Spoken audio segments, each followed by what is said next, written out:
हाय सांग मैंने शुभ सकाळ देखिपे पड़िया कहीं ना एका अच्छी आज सकाल सकाल 1000टा स्किपिंग करदे आपण मैंने हॉस्पिटल जाऊँच डेली घंटा घंटा छिड़ा होती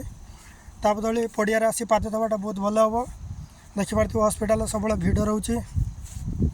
सकाल उठी 5 मिनट एक्सरसाइज करवा से बहुत आपण चलतु आज 1000टा स्किपिंग कंप्लीट करवा।